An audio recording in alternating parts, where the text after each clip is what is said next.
ಪ್ರಪಂಚದಲ್ಲೇ ಮೊದಲು ಸ್ಥಾಪನೆ ಆಗಿರುವಂತಹ ಮರಗದ ಲಿಂಗು ನಟರಾಜ ದೇವಸ್ಥಾನ ನಾನು ನಿಮಗೆ ತೋರಿಸ್ತಾ ಇದ್ದೀನಿ. ಅದು ಎಲ್ಲಿದೆ, ಯಾವ ಪ್ಲೇಸು, ಎಲ್ಲಿ ಲೊಕೇಟ್ ಆಗಿದೆ ಅಂತ ನೀವೆಲ್ಲನೂ ಆ ಡೀಟೇಲ್ಸ್ ತಿಳ್ಕೊಬೇಕು ಅಂತಂದರೆ ಈ ವಿಡಿಯೋನ ಫಸ್ಟಿಂದ ಕೊನೆವರೆಗೂ ನೋಡಿದ್ರೆ ಮಾತ್ರ ನಿಮಗೆ ದೇವಸ್ಥಾನ ಎಲ್ಲಿದೆ, ಪ್ರಪಂಚದಲ್ಲೇ ಮೊದಲ ಶಿವ ದೇವಸ್ಥಾನ ಯಾವ ಪ್ಲೇಸಲ್ಲಿ ಲೊಕೇಟ್ ಆಗಿದೆ, ಯಾವ ಥರ ಅದು ವಿಸಿಟ್ ಮಾಡಬೇಕಂತ ನಿಮಗೆ ಕಂಪ್ಲೀಟಾಗಿ ಡೀಟೇಲ್ಸ್ ಗೊತ್ತಾಗುತ್ತೆ ಅಂತಲೇ ಹೇಳ್ಬೋದು. ಹೇ ಎವ್ರಿ ಒನ್, ಎಲ್ಲರೂ ಹೇಗಿದ್ದೀರಾ, ಎಲ್ಲರೂ ಚೆನ್ನಾಗಿದ್ದೀರಾ ಅಂತ ಭಾವಿಸ್ತಾ ನಾನು ವೀಡಿಯೋನ ಸ್ಟಾರ್ಟ್ ಮಾಡ್ತಾಯಿದ್ದೀನಿ.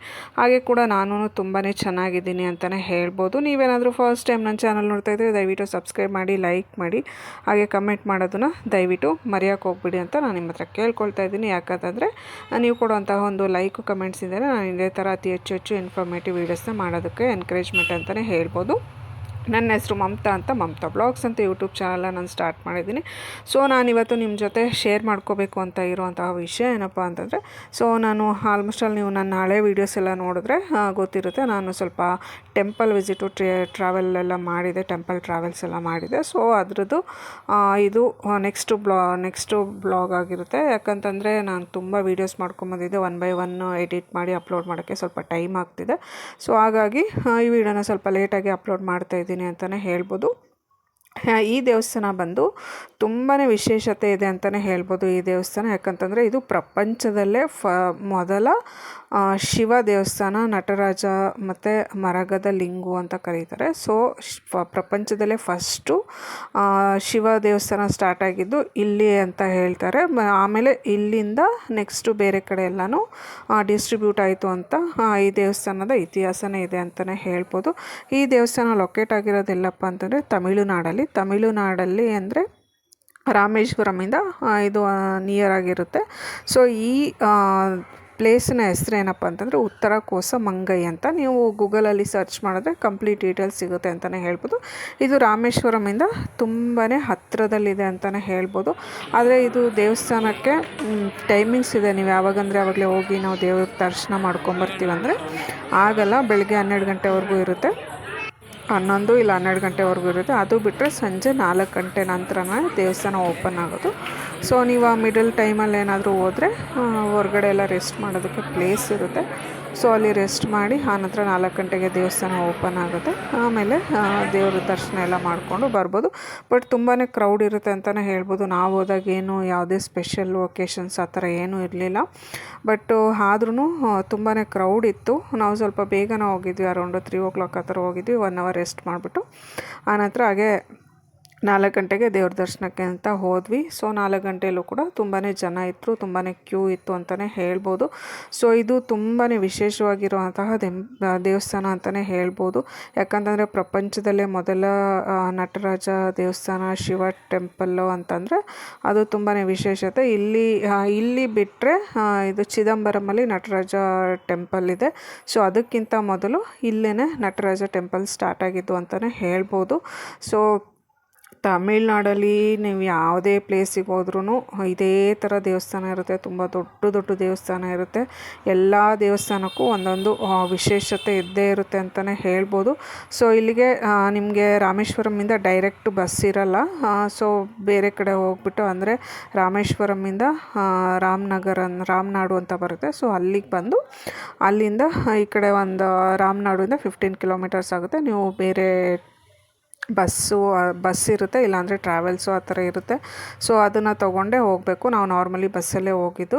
ಸೊ ಇದು ರಾಮೇಶ್ವರಮಿಂದ ಇದು ಒಂದು ಅರೌಂಡು 60 to 65 kilometers ಅಷ್ಟೇ ಡಿಸ್ಟೆನ್ಸಲ್ಲಿದೆ. ನೀವು ಇಲ್ಲಿ ನೋಡ್ತಾ ಇರ್ಬೋದು ಎಷ್ಟು ಕ್ರೌಡ್ ಇದೆ ಅಂತ ನಾವು ಹೋದಾಗ. ಸೊ ನಾರ್ಮಲ್ ಡೇಸಲ್ಲೂ ಕೂಡ ಇಷ್ಟು ಕ್ರೌಡ್ ಇರುತ್ತೆ. ಆದರೆ ಇಲ್ಲಿ ದೇವಸ್ಥಾನಲ್ಲಿ ತುಂಬಾ ವೀಡಿಯೋಸ್ ಮಾಡ್ಕೊಳ್ಳೋದಕ್ಕೆ ಅವಕಾಶ ಇಲ್ಲ. ಸೊ ನನಗೆ ಎಲ್ಲೆಲ್ಲಿ ಮಾಡ್ಕೊಳಕ್ಕಾಗುತ್ತೋ ಅಲ್ಲಿ ಮಾತ್ರ ನಾನು ವೀಡಿಯೋಸ ಮಾಡಿಕೊಂಡು ನಿಮ್ಮ ಜೊತೆನೂ ಕೂಡ ಶೇರ್ ಮಾಡ್ಕೊಳ್ತಾ ಇದ್ದೀನಿ ಅಂತಲೇ ಹೇಳ್ಬೋದು. ಈ ಥರ ವಿಶೇಷತೆ ಇರುವಂತಹ ದೇವಸ್ಥಾನಗಳಿಗೆ ಹೋಗ್ಬೇಕಂತಂದರೆ ಅದು ಸುಮ್ಮನೆ ಅಲ್ಲ. ನಾವು ಆಲ್ಮೋಸ್ಟಲ್ಲೂ 1 ವರ್ಷದಿಂದ ಪ್ಲ್ಯಾನ್ ಮಾಡಿ ರಾಮೇಶ್ವರಂ ಹೋಗಬೇಕು, ಅದು 12 ಜ್ಯೋತಿರ್ಲಿಂಗಗಳಲ್ಲಿ ಒಂದು ಆಗಿದೆಯಲ್ಲ. ಸೊ ಹಾಗಾಗಿ ಅಲ್ಲಿ ಹೋಗಬೇಕು ಅಂತ ತುಂಬ ದಿನದಿಂದ ನಾವು ಪ್ಲ್ಯಾನ್ ಮಾಡಿದ್ವಿ. ಬಟ್ ನಮಗೆ ಹೋಗೋಕ್ಕೆ ಆಗಿರಲಿಲ್ಲ. ಈಗ ಅದು ಅವಕಾಶ ಸಿಕ್ತು. ಸೊ ಹಾಗೆ ಹೋದಾಗ ಒಂದು ದಿನದಲ್ಲಿ ನಾವು 4 ಪ್ಲೇಸನ್ನು ಕವರ್ ಮಾಡಿದ್ದೀವಿ. ರಾಮೇಶ್ವರಮಲ್ಲಿ 2 ಸಲ, ಅಂದರೆ ನಾವು ಬೆಳಗ್ಗೆ 4 ಗಂಟೆಗೆ ರಾಮೇಶ್ವರಂ ರೀಚ್ ಆಗಿದ್ದು.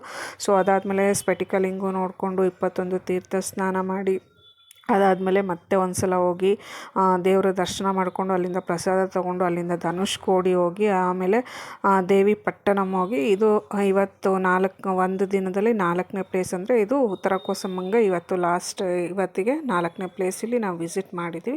ಸೊ ಇಲ್ಲಿ ಬ್ರಹ್ಮಕುಮಾರಿ ಸಮಾಜದವರು ಕೂಡ ಇದ್ದರು. ಸೊ ಅವರು ದೇವ್ರ ಬಗ್ಗೆ ಎಲ್ಲನೂ ಹೇಳ್ತಾಯಿದ್ರು. ಸೊ ಅಲ್ಲಿ ಸ್ವಲ್ಪ ನಿಂತ್ಕೊಂಡು ಅವ್ರದ್ದು ಎಲ್ಲ ಕೇಳಿಸ್ಕೊಂಡು ಬಂದ್ವಿ. ಇದು ಆಲ್ಮೋಸ್ಟ್ ಆಲ್ ಟೆಂಪಲ್ ಆಚೆನೇ ಇದೆ. ಆಮೇಲೆ ಇದು ದೇವಸ್ಥಾನದಲ್ಲಿ ತಮಿಳ್ನಾಡಲ್ಲಿ ಇನ್ನೊಂದು ವಿಶೇಷತೆ ಏನಪ್ಪ ಅಂತಂದರೆ ದೇವಸ್ಥಾನ ಒಂದೇ ಹೋದರೆ ನೀವು ಶಿವ ಅಂತ ನೋಡೋಕೆ ಹೋದರೆ ಬರೀ ಶಿವ ಮಾತ್ರ ಇರೋದಿಲ್ಲ, ಪ್ರತಿಯೊಂದು ದೇವರು ತುಂಬಾ ದೇವ್ರುಗಳಿಟ್ಟಿರ್ತಾರೆ.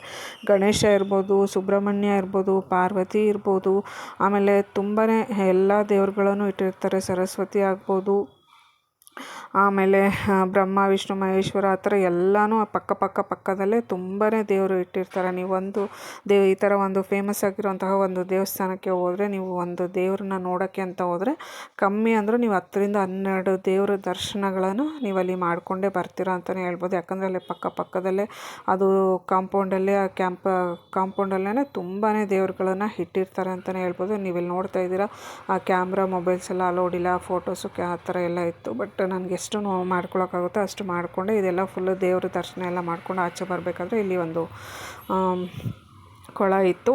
ಸೊ ಅಲ್ಲಿ ಸ್ವಲ್ಪ ವೀಡಿಯೋ ಮಾಡ್ಕೊಂಬಂದೆ. ಬಟ್ ಆಮೇಲೆ ಈ ಕಡೆ ನೀವಿಲ್ಲಿ ನೋಡ್ತಾ ಇದ್ದೀರಲ್ಲ, ಅದು 2000 ಹಳೆಯ ಬನ್ನಿ ಮರ ಇದೆ. ಸೊ ಅದಕ್ಕೆ ಫುಲ್ಲು ಜನಗಳು ಯಾರು ಟಚ್ ಮಾಡಬಾರ್ದು, ಏನು ಹಾಲು ತುಪ್ಪ ಆ ಥರ ಎಲ್ಲ ಹಾಕ್ಬಿಟ್ಟು ಏನು ಅದಕ್ಕೆ ಏನು ಇನ್ಫೆಕ್ಷನ್ನು ಇನ್ಸೆಕ್ಟ್ಸು ಏನು ಬೈಟ್ ಮಾಡಬಾರ್ದು ಅಂತ ಹೇಳ್ಬಿಟ್ಟು ಅದಕ್ಕೆ ಫುಲ್ಲು ಕಂಪ್ಲೀಟಾಗಿ ಗೋಡೆ ಕಟ್ಟಿ ದೇವಸ್ಥಾನ ಥರ ಮಾಡಿದ್ದಾರೆ. ಜನಗಳೆಲ್ಲ ದೂರದಿಂದ ನೋಡ್ಬೋದು ಅಷ್ಟೇ. ಆಮೇಲೆ ಅದ್ರ ಪಕ್ಕದಲ್ಲಿ 108 ಹೋಮ ಕುಂಡಗಳಿದೆ. ಅಲ್ಲಿ ಯಾವಾಗಲೂ ಹೋಮ ಆ ಥರ ಎಲ್ಲ ನಡೀತಾ ಇರುತ್ತಂತೆ. ಸೊ ಐ ಹೋಪ್ ನಿಮ್ಮೆಲ್ರಿಗೂ ಈ ವಿಡಿಯೋ ಇಷ್ಟ ಆಗಿರುತ್ತೆ ಅಂತ ನಾನು ಭಾವಿಸ್ತೀನಿ. ನೀವೇನಾದರೂ ಫಸ್ಟ್ ಟೈಮ್ ನನ್ನ ಚಾನಲ್ ನೋಡ್ತಾ ಇದ್ದರೆ ದಯವಿಟ್ಟು ಸಬ್ಸ್ಕ್ರೈಬ್ ಮಾಡಿ, ಲೈಕ್ ಮಾಡಿ, ಹಾಗೆ ಕಮೆಂಟ್ ಮಾಡೋದನ್ನು ದಯವಿಟ್ಟು ಮರೆಯೋಕ್ಕೆ ಹೋಗ್ಬೇಡಿ. Thanks for watching. See you in the next blog. ಧನ್ಯವಾದಗಳು.